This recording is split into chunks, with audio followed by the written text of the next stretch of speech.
Hello, good evening. Tonight's Shir of Likutey Moharan, Pashas Noach Tafshin Pei Beis.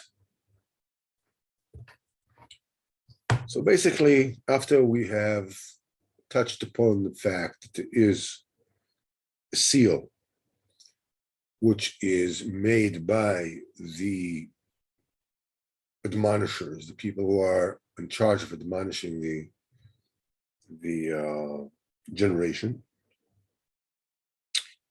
And what they do is they seal. What are they doing with this seal? They're sealing whatever judgment was decreed in the Shemaim in order to prevent the klipos, the chitzonium, from feeding off it. Now, and when that seal becomes corrupt, that causes all kinds of tribulations, pogroms, and all kinds of problems in the world. Now, that's one thing. Second thing we said was there's an outer seal. That outer seal is preserving the inner seal. And this seal is being made by when people receive the rebuke and the admonishment and the direction of the admonishers of the generation. And this particular seal is, receiving the admonishment, it becomes possible through emunah. When people believe in Hashem, they believe that these morchichei ador, these admonishers, have their own good in mind, and they listen to them. Now, when that emunah becomes corrupt, becomes diminished, it means that the outer seal has been breached. And when the outer seal is breached, it means the chitzonium, the klipos, can reach for the inner seal. And which means the situation becomes much more dire. And besides that, when that outer seal gets breached, gets broken, it produces false emunah, false beliefs. This was the first thing. And afterwards, we said, in order, sorry, to be zoche to this emunah, to achieve this kind of faith is necessary. You have to get close to the 7 shepherds of the generation.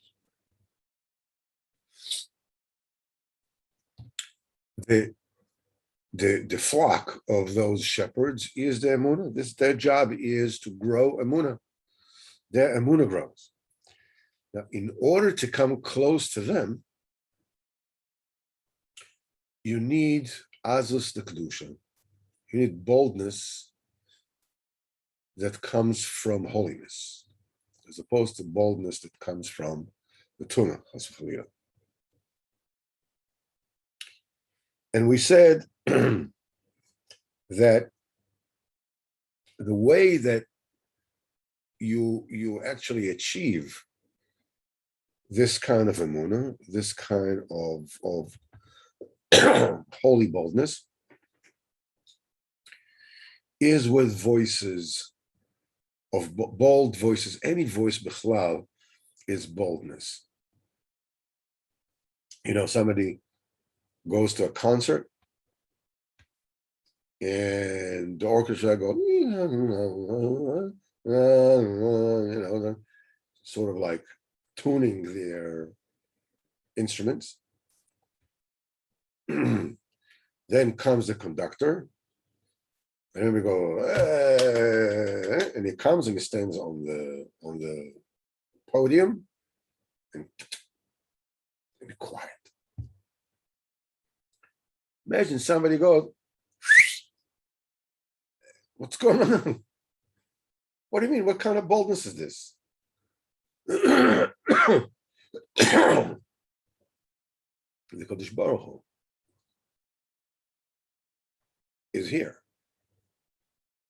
And it says, V'has kol haaretz mikvodei.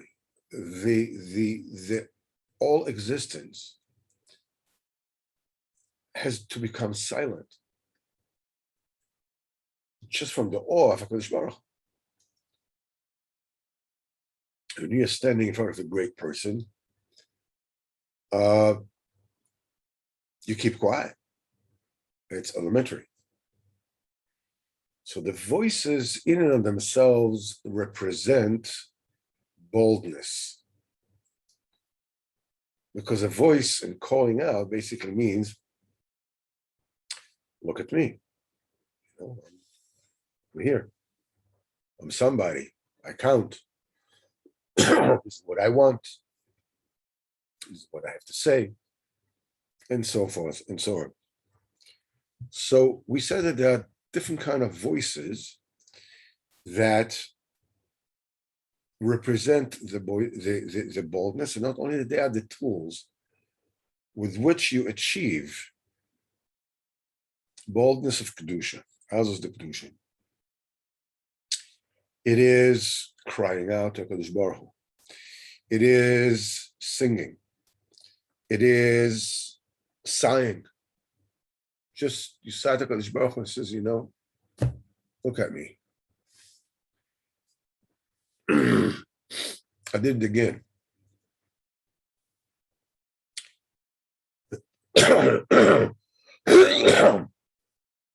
I apologize. Then there's the voice of the shofar, of course. It's Bekolo Kol Oz. And singing, even, you know, taking coins in your hand, going around, collecting, you know, just jumping, making the coins jump in your hand and making a voice, making a noise. This is Azus. This is Azus. Through all these things, when they are aimed at getting you emunah, they are aimed at getting you close to Kodesh Baruch Hu. Being that they themselves are have the property of Azus, of boldness, they grant you the boldness, the kedusha that you need in order to get close to the true admonishers of the generation. Because those admonishers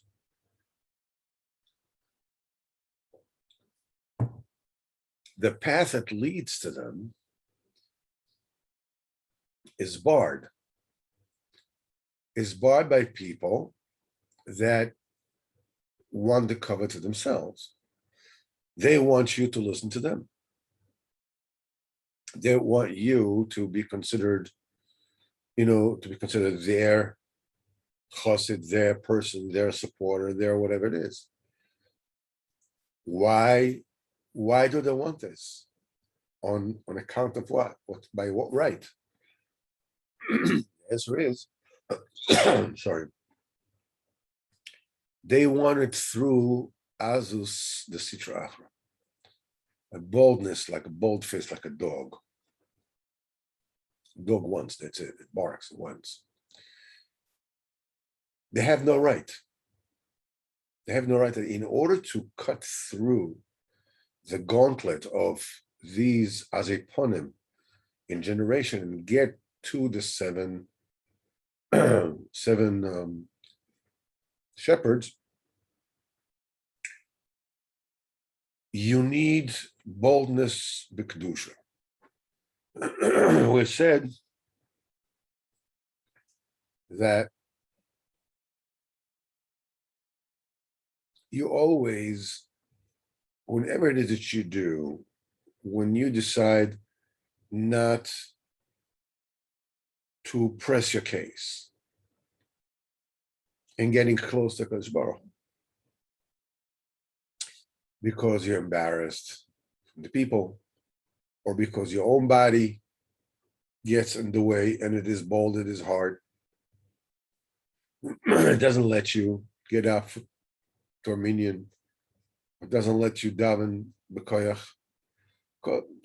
It's just not interesting, it's a boring kind of thing.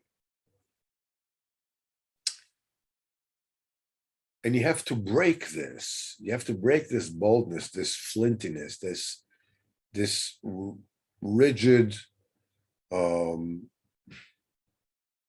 opposition, and get to the admonishers of the generation. From them, you'll get Emunah. Once you have Emunah, the 7 shepherds. Once you get Emunah, you will receive the admonishment properly, and it'll work on you and get you closer to HaKadosh Baruch Hu, and get you to what you need to do in this world. So this is where we got up to now. Now, as we said, there's another reason. I mean, when you said before, actually it's included in the reason before, but the way it looks like over here that Rabbeinu puts it, it's like it's another reason on top of the bold face people that block you away from the 7 shepherds. There's another reason why you need Azot B'Kedusha. And Rabbeinu says as follows: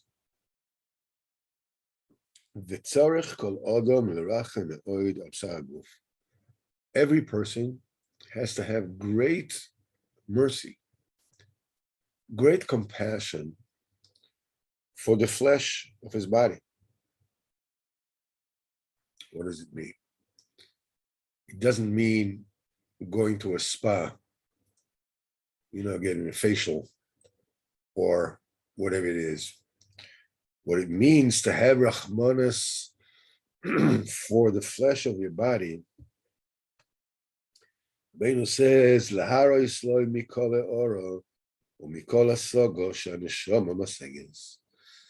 To show the body, to illuminate the body, to fill it with light from every new attainment, every new seichel in Avodas Hashem, every new seichel that the neshama attains at all times, whenever it gets all the time,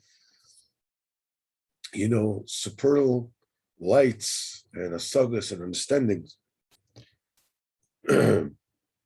So the main Rahmanas on the body is to let the body also know from these hasagas, from these knowledges.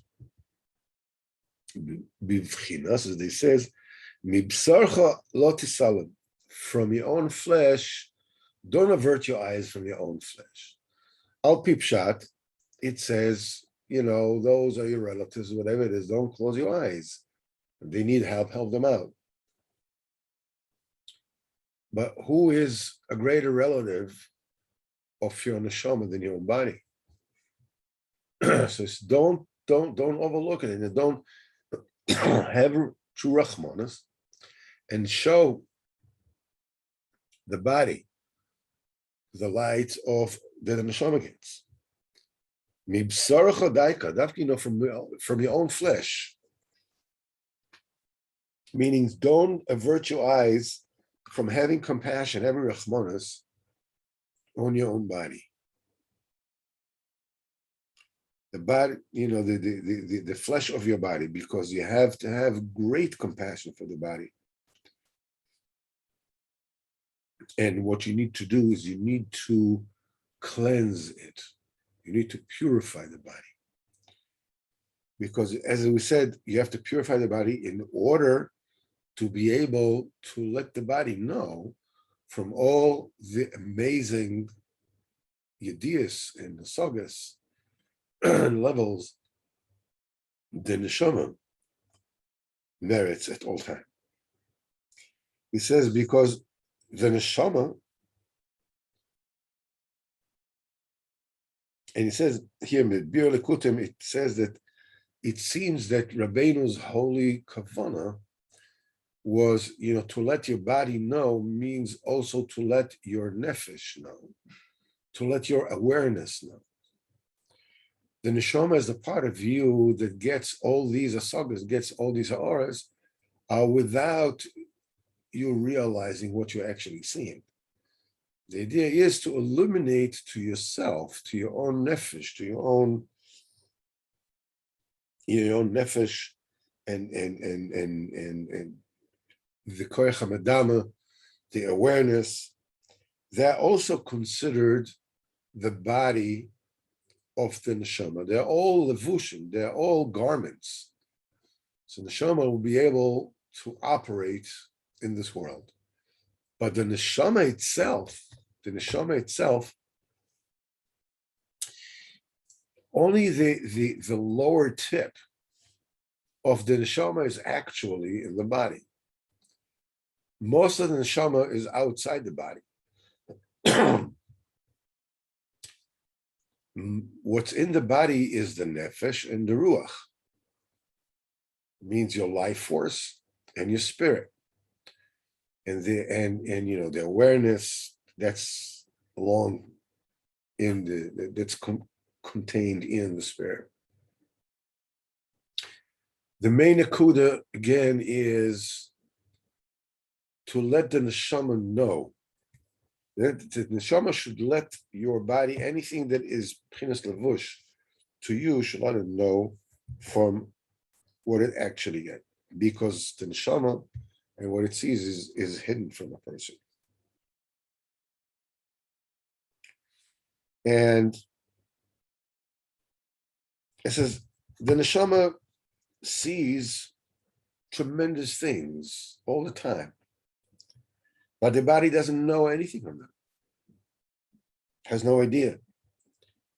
So a person has to have big rahmanas on his body and to purify it until the body will become a vessel. The neshama can shine, can project into it.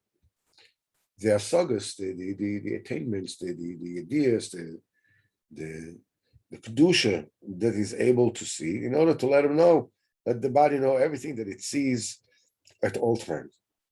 Now, Rebbe says this is not just a one-way street.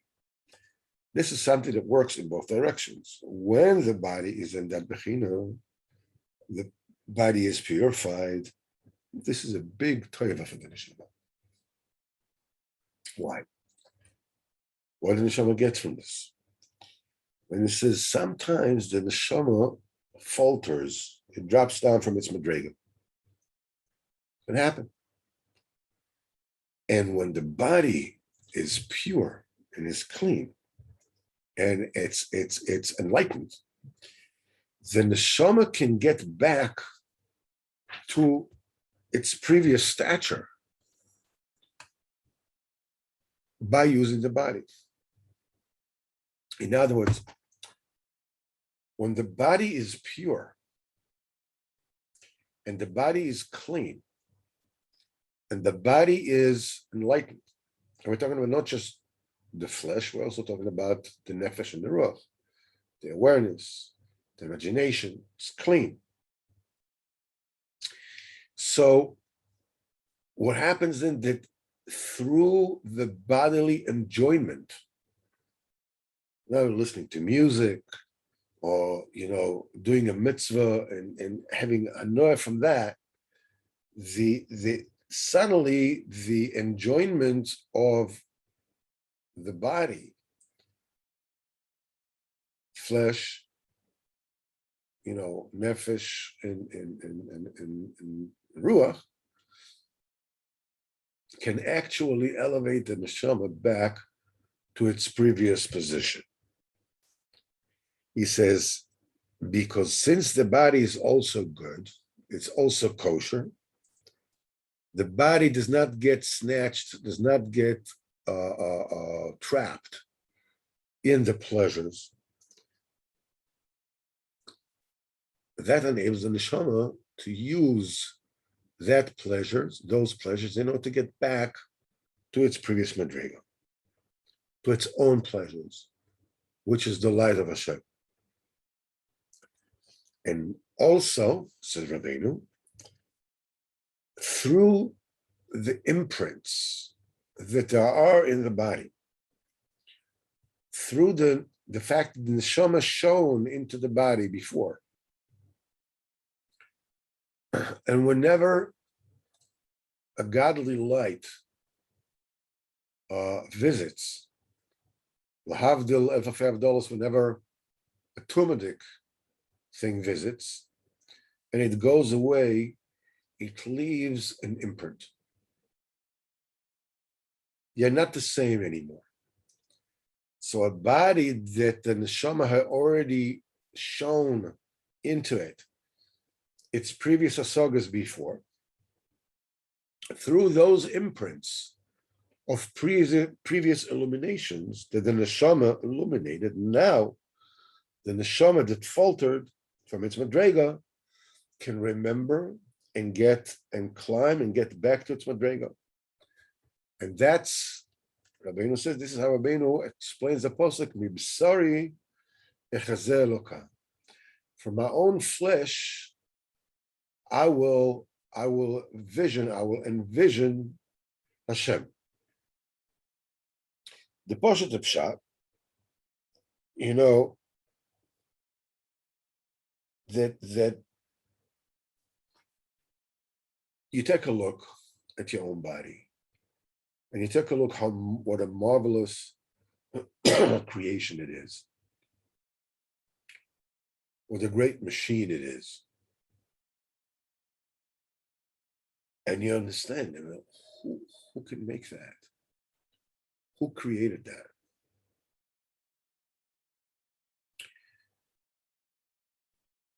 You realize, from your own flesh, you can see the greatness of HaKadosh Baruch Hu. But over here, Rabbeinu explains it in a different way.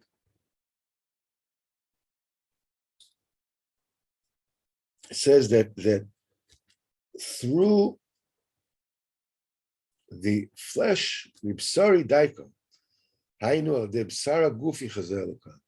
It is through the flesh of your own body, flesh, the nefesh, and the ruach, the neshama can get back and envision Kadosh Baruch Hu. Hainu asagas alakus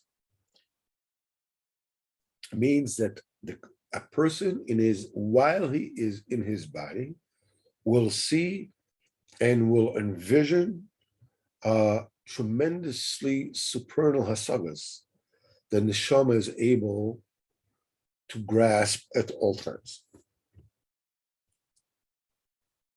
So what happens is that the neshama shines into the body more and more and more.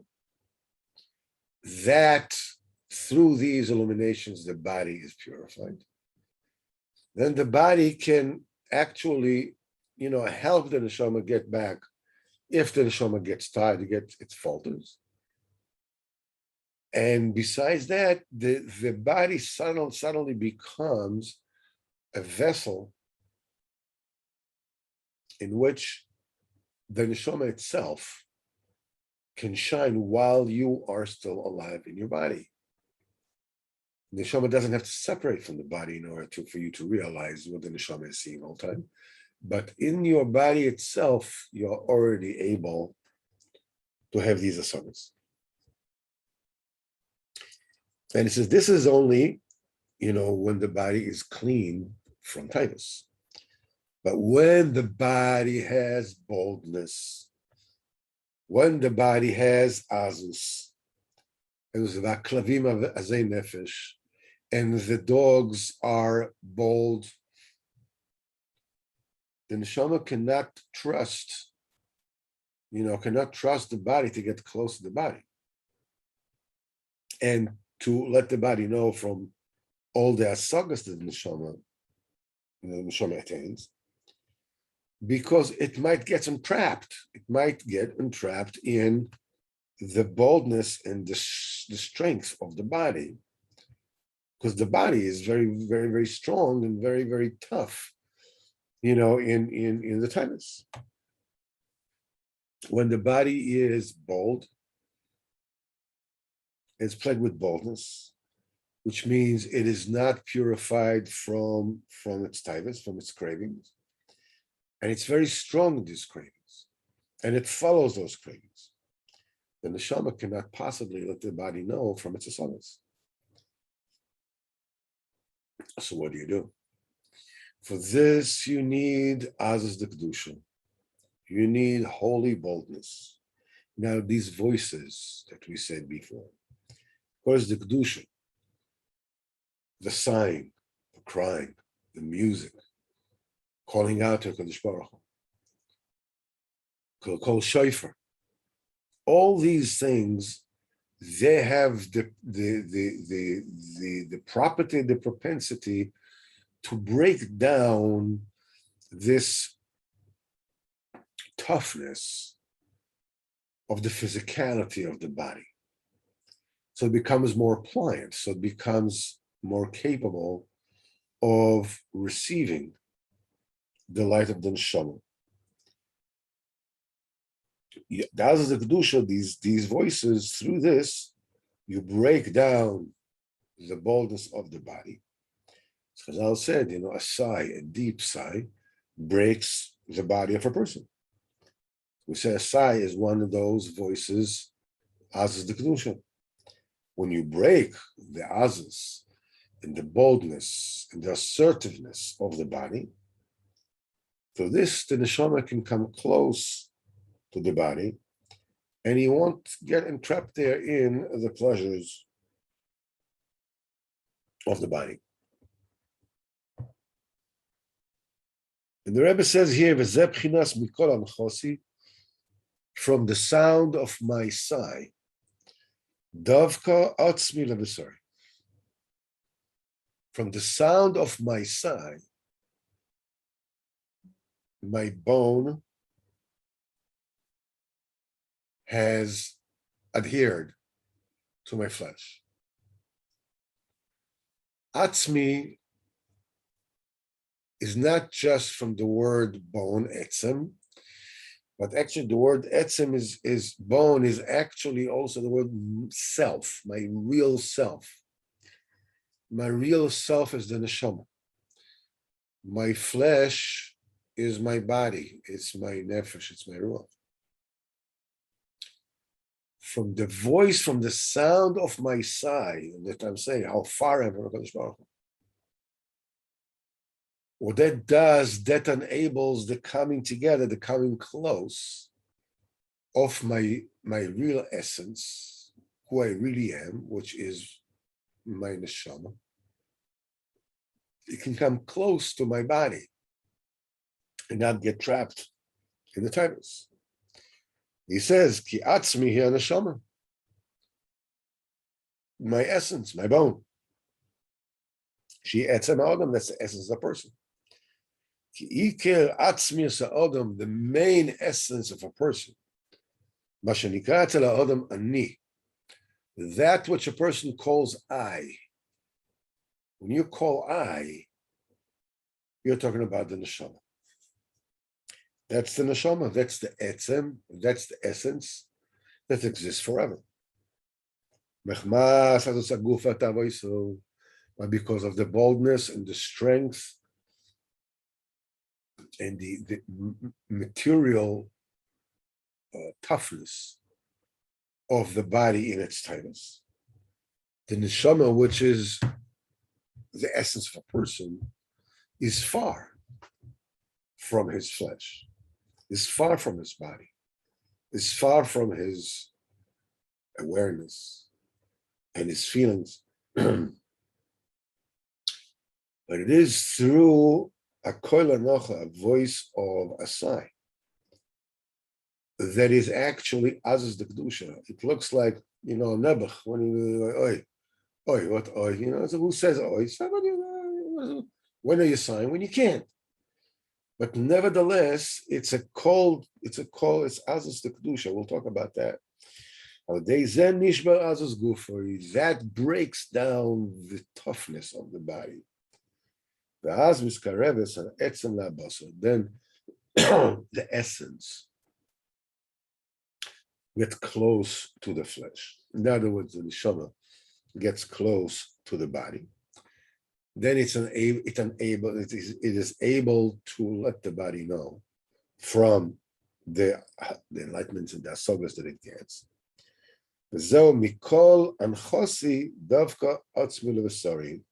So it means that you need a boldness, the kedusha, also to break the boldness of your own body when it's very strong in its vices. You know, how many spoons of sugar do I want in my tea? How do I like my steak? You know, they said about Reb Nachman Tulchina, the student, the main talent of Reb Nosson, that he never salted his food in his life, ever.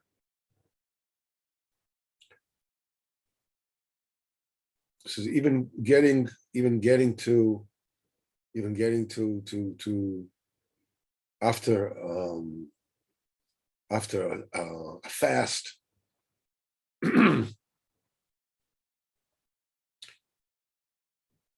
while everybody would run, this is what time can we eat? He would walk slowly. He says, let's break a little more taivas achila, a little more taivas achila.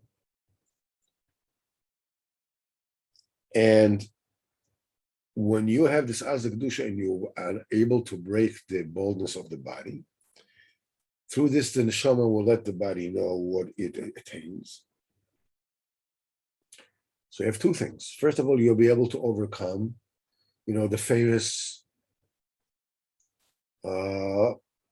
mefursum people, famous people and generation that comes sitracha, they're forcing people under them. And you're also able to do it to yourself, to your own body, get close. So what is evident from what we're saying here is that the two things are actually one. The boldness of Mefusame Ador happens outside your body. The boldness of your own body blocks it from within.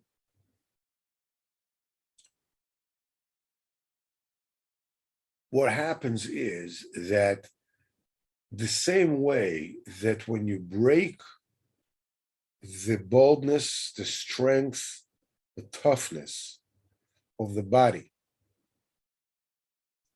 you enable the neshama to get close to it. The same way, when you are breaking the with others the kedusha, the hurdles between you and the true tzaddikim of generation, those that grow and shepherd the emunah, which means that the tzaddikei ador and your neshama are actually one and the same. When you break through Azaz the Kedusha, you can get Tzadikei Ador, you can get to yourself, you can get to who you get who you are close to your worldly clothing, your mortal self. A very, very important nakuda in this thing is that Rabbeinu chooses from all the things Rabbeinu say. He gave various examples of what is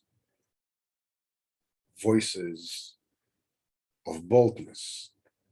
It is crying out, it is singing, it is sighing, it is this, it is that. The one thing Rabbeinu chooses to use, the thing that breaks the body is the sigh. Anacha. What's so different about the sigh from all the other voices that makes it so important for us when we come to break the toughness of our corporeal body? The answer is, as we said before, a sigh is a sound that somebody who can't makes.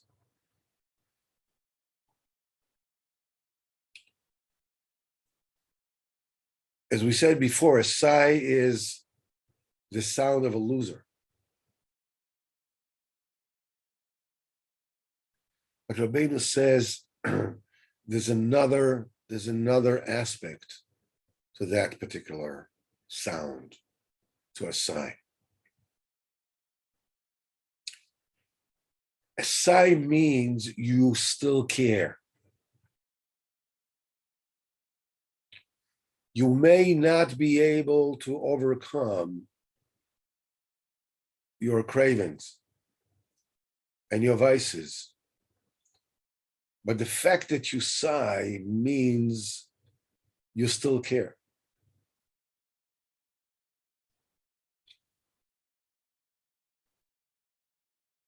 In the story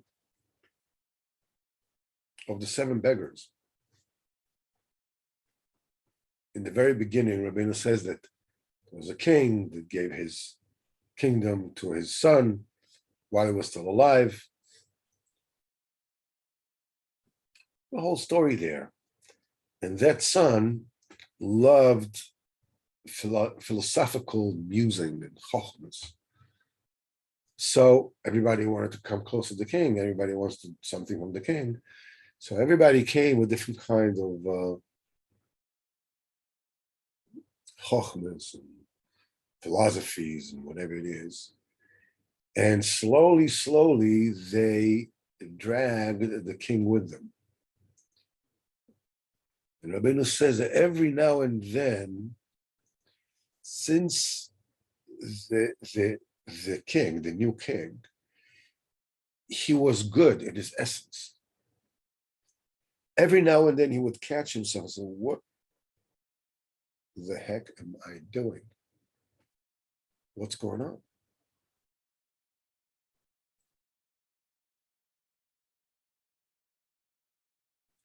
And he says, and then again, his philosophies and chokhmas, whatever it is, would overtake him, and he would be dragged after it. Again, he forgot about it. And then again, which means a sigh is the tool of those who find themselves, as they say, what is insanity? Insanity is repeating the same action, expecting different results. Repeating the same insanity again and again and again. But I remember that I don't belong there. I don't belong there. And it's not just that I'm protesting, which in itself, halachically, is a great thing. They say that if somebody takes over your house, or takes over your field, plants it, whatever it is, and you don't have the physical wherewithal to take it back, if you let 3 years go by without a protest, the ownership transfers to him through chazakah. By the way, this is what the Lubavitcher Rebbe, when they told him, that the Arabs claim that this is theirs and this and that, He said, no, halachically it is not. Legally it is not. Because every single year on Tisha B'Av, we are crying, we are sighing, which means we are protesting. We're not giving it up. So it never, ever becomes theirs. Which means that the sigh and the protestation, the fact that, no, you can't do it. No, you can't achieve it. No, you cannot hold yourself from repeating the same idiotic, horrendous, whatever it is that I do. But I protest. How do you protest? I sigh. I wish I wasn't like that. I wish I wouldn't do that.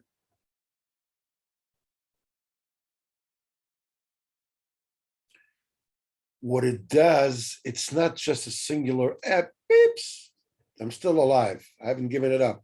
Once a year, beeps, all right, done. No, it means the entire year, that the entire time that I am in the hands, in the clutches of my evil inclination, I'm protesting. It's under protest. It's under duress. I'm under duress. I don't agree to it. Well, so get up and do something. I can't. So what do you want? I don't want this. I don't belong there. This is Azaz the Kedusha. If you keep on sighing, if you keep on saying, I don't want this. So what do you mean you don't want it? It's your joke. 99% of the time, you're doing exactly as you please about these matters. And every now and then, all right, Mr. High and Mighty, you're saying, still, I don't agree. That's not me. That's not who I am. That's not who I want to be.